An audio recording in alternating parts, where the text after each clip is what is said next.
ہم ہر کسی کو اپنی مرضی کے حساب سے نہیں چلا سکتے۔ ماننا سیکھیے، جھکنا سیکھیے، احترام کرنا سیکھیے۔ اپنے 3 راز جنہیں سینے میں دفن کر لو۔ نمبر 1، آپ کیا سوچ رہے ہیں؟ یہ صرف آپ کو پتہ ہونا چاہیے۔ آپ کے علاوہ آپ کے سائے کو نہ معلوم ہو کہ آپ کیا سوچ رہے ہیں اور کیا کرنے والے ہیں۔ سوچ ایک بہت بڑی نعمت ہوتی ہے جو بہت کم لوگوں کو نصیب ہوتی ہے۔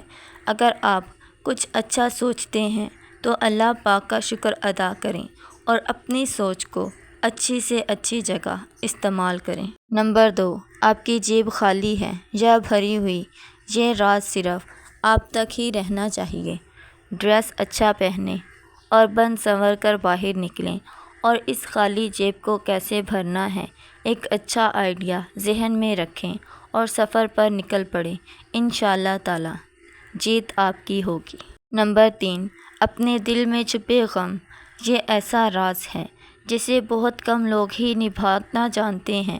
آپ کی زندگی میں کتنی مشکلیں ہیں، آپ کی زندگی میں کتنی تکلیفیں ہیں، آپ کن پریشانیوں سے گزر رہے ہیں۔ ان سب چیزوں سے لوگوں کو کچھ لینا دینا نہیں ہے، بلکہ ان سب چیزوں کو اگر آپ اپنے چہرے پر سجا لو گے تو آپ کو ان کا حل تو کوئی نہیں ملے گا، بلکہ لوگوں کی نظر میں آپ کی اہمیت کم ہو جائے گی، کیونکہ یہاں صرف ہنستے چہروں کو ہی لوگ سلام کرتے ہیں۔ مایوسی والے چہرے سے تو لوگ ویسے ہی دور بھاگتے ہیں، کہیں اس کی مدد ہی نہ کرنی پڑ جائے، پتہ نہیں کس مصیبت میں ہے۔ اس لیے اپنی پریشانیوں کو مزید نہ بڑھاؤ، چہرے پر مسکراہٹ رکھیں اور اندر کی مایوسی اور پریشانیوں کو اپنا ہتھیار بناؤ، نہ کہ کمزوری۔ یہ دنیا تمہاری ہے، یہ زندگی تمہاری ہے اور تمہیں اسے خود ہی فتح کرنا پڑے گا۔ اللہ پاک آپ کی مدد کرے، آمین۔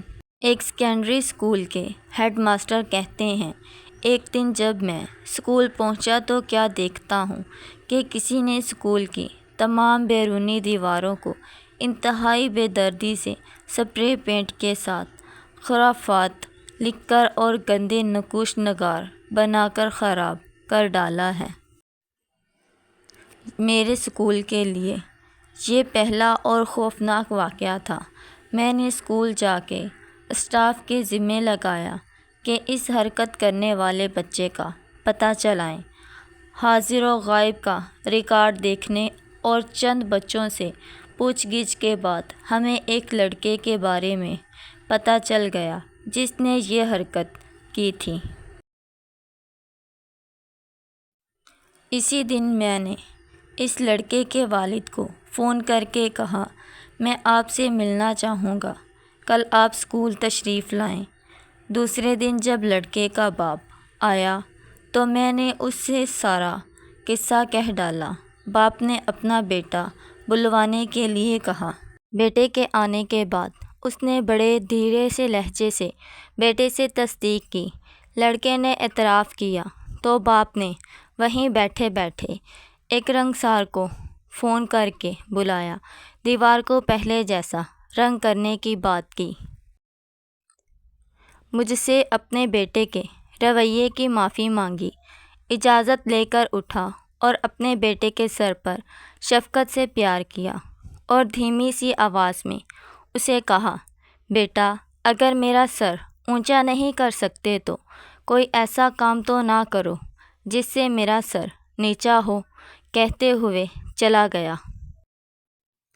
میں نے دیکھا کہ لڑکے نے اپنا منہ اپنے دونوں ہاتھوں سے چھپا لیا تھا، واضح دکھائی دے رہا تھا کہ وہ رو رہا ہے۔ مجھے بہت حیرت ہو رہی تھی کہ لڑکے کے باپ نے کیا خوب نفسیاتی طریقہ اپنایا تھا۔ اس کی چھوٹی سی بات نے جو کام کر دکھایا تھا ویسا نتیجہ تو مار پیٹ سے بھی نہ حاصل ہوتا۔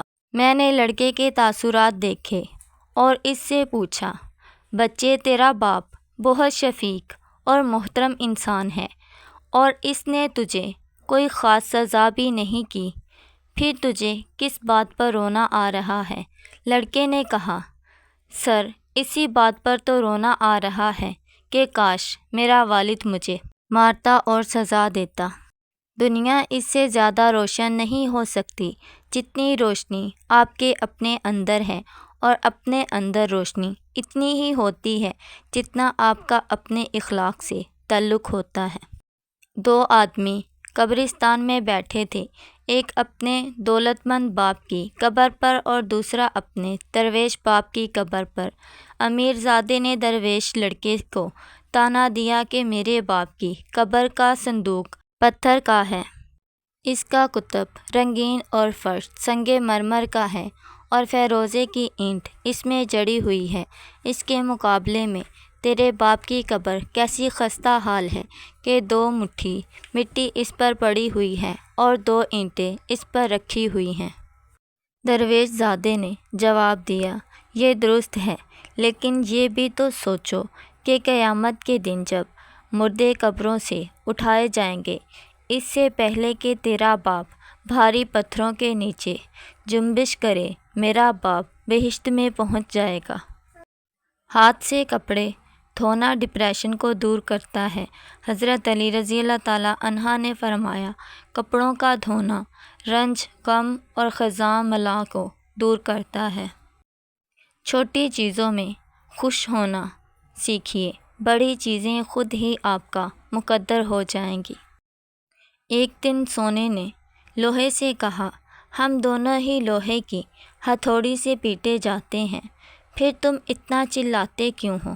لوہا، جب اپنا ہی اپنے کو مارتا ہے تو درد زیادہ ہوتا ہے۔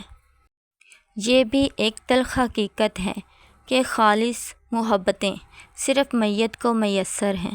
ہم ہر کسی کو اپنی مرضی کے حساب سے نہیں چلا سکتے، سو ماننا سیکھیے، جھکنا سیکھیے، احترام کرنا سیکھیے۔ رسول اللہ صلی اللہ علیہ وآلہ وسلم نے فرمایا، تم صبح شام 3 مرتبہ سورۃ اخلاص، سورۃ فلق اور سورۃ ناس پڑھا کرو، وہ تمہیں ہر مصیبت اور تکلیف، ہر مشکل کے لیے کافی ہوگی۔